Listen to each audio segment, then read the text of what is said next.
Mitch Albom has written incredible stories, and he's lived them as well. From helping orphans in Haiti to exploring life's toughest questions, his work reaches far beyond the page. Now, he's back with a brand new novel, and it asks the question, what would you do if life gave you a second chance? New York Times bestselling author, columnist, playwright, and screenwriter Mitch Albom has sold over 42 million books, several of which were made into award-winning movies. He's most known for Tuesdays with Morrie, the best-selling memoir of all time. His latest novel, Twice, is a story about romance, second chances, regret, and what it means to love. All right, Mitch is back with us. We're thrilled to have you, man. Thanks for being here. Great to be here again. 11 bestsellers. Did I hear right? 42 million copies sold? Yeah. That is staggering. Now, and you're a guy who, if I'm correct, at one point in your life went to Greece to sing and play piano in nightclubs. What a radical shift in careers. Yeah, you're right. Well, I've lived a lot of lives, and that's kind of the background to Twice. You know, I'm kind of a walking example of two lives in one.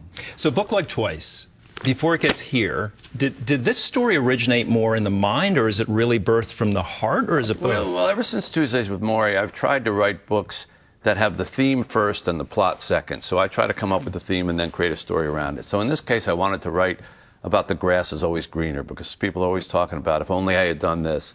So I said, well, how about if I create a story where a guy can do that? So there's this guy named Alfie who finds out when he's 8 years old that he has the magical ability to do everything in his life twice. He can go back and fix anything, but he has to live with the consequences of his second try. There's no going back. And so he goes through his adolescence kind of fixing his mistakes and his embarrassments with people. And then when he becomes a man, he finds one caveat to the power. It doesn't work with love. And so if someone loves you and you decide to walk away from that and try somebody else, go back in time, that first person can never love you again. And of course, he has to make a very fateful decision at one point in the book. Why was it important to you to put that caveat, as you say, in there, in that story? Well, that's a good question, because love is not a basketball shot that you miss and you go back and you fix and you make up. Everybody seems to like the new car smell of love. You know, love is sometimes something we want, then we get it, we don't want it anymore, which is weird because we're not like that with ice cream. You know, we want more. But with love, we always have our eye on the other thing. Well, real love is not the first day. It's the first day and the 100th day and the 10,000th day. And so I wanted him to have to pay a price if he walked away from real love, because love is the full out thing. My wife and I have been married 30 years, we've been together 37 years, and we have a wall in our kitchen. And our kitchen's been remodeled a bunch of times because we're in the same house for a long time. But there's a wall in our kitchen of just photos, this is one of them, of our life together.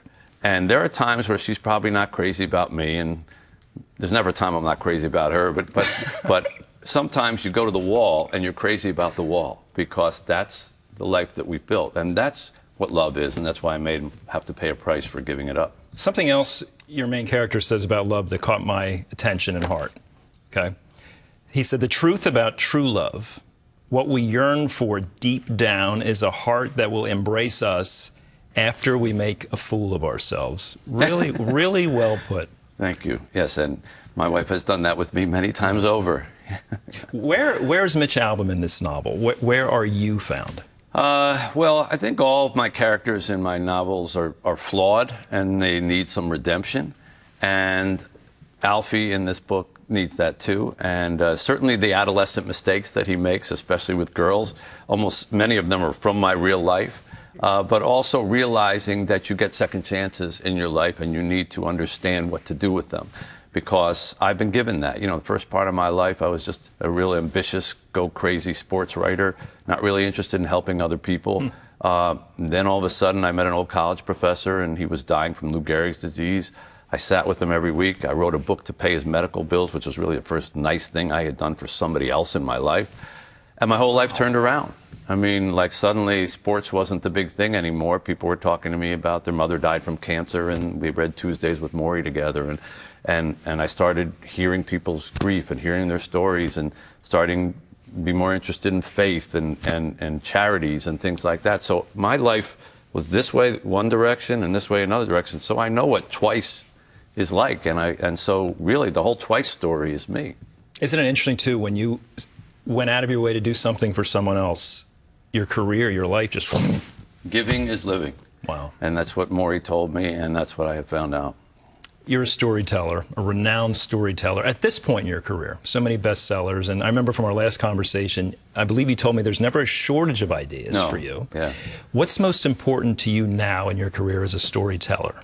That the stories inspire. I know it's fine to come up with a story about a serial killer and great plot, but to me, if a book doesn't make you think when you're done, then I haven't done my job. And so I wanted people to walk away from Twice understanding that it would be great to have a magical power to go back and do things twice. But the fact is, God has given us that power. It's called the next minute. And everything that you have learned up to this moment gives you the opportunity to fix it in the minute to come. So I've been asked already on this tour, is there something you would do differently in your life? And I said, sure, there's 50 things I would change and fix. But if I had to lose the lessons that I learned from making those mistakes, or I had to not change from the way I had changed, I'd say no thank you, because you don't evolve unless you learn from your mistakes. I think one of the reasons people appreciate your books and your storytelling is, here, like you mentioned earlier, you talked about childhood and innocence, and I remember reading some early parts of this book thinking, did this happen to Mitch? And you've acknowledged maybe it did, but you also talk about things like death. It's almost like you give insights about, like a commentary on society and culture. I just want to read one more excerpt. This is what you said about aging and death, or your character did. When you come into this world, you have all these people you don't know who want to take care of you. Then when you're leaving this world, you have all these people you do know, but few of them want to be bothered. It was a really interesting insight on how maybe we treat the elderly and aging in this culture. It's true. Well, think about babies. Everybody wants to hold the baby. But when people get old and sick, they don't want to visit them. They think it's contagious. I've seen that often in my life. This book has a pretty shocking ending, surprising, however people may put it.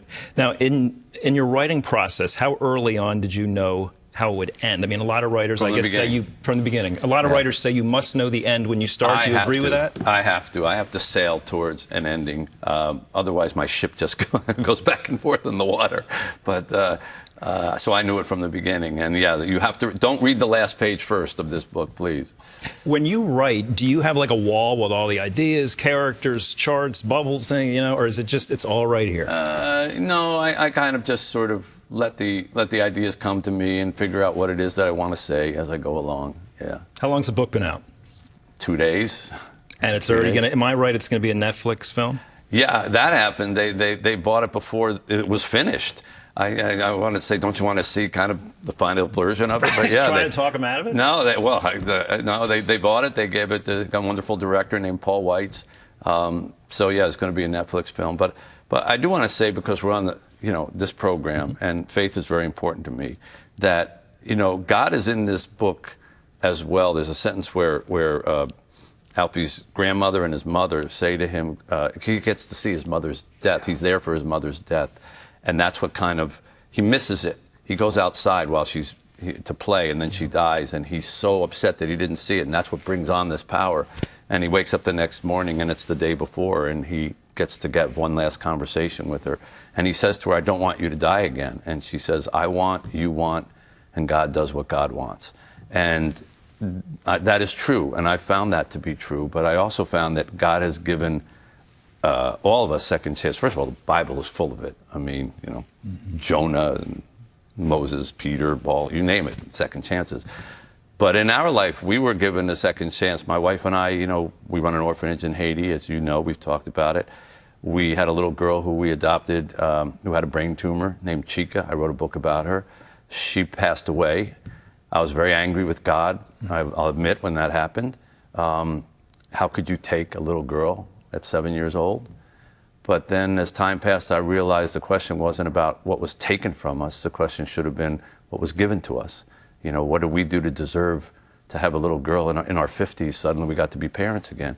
And then amazingly, a few years ago, I get choked up even saying it, but a few years ago, a little girl came into our lives again. And her name was Nadi, and she She was very malnourished when she came to us, but she has blossomed into just this amazing, look at that face, and she's the joy of our lives. And so we've been given another second chance. So, yeah, God does that.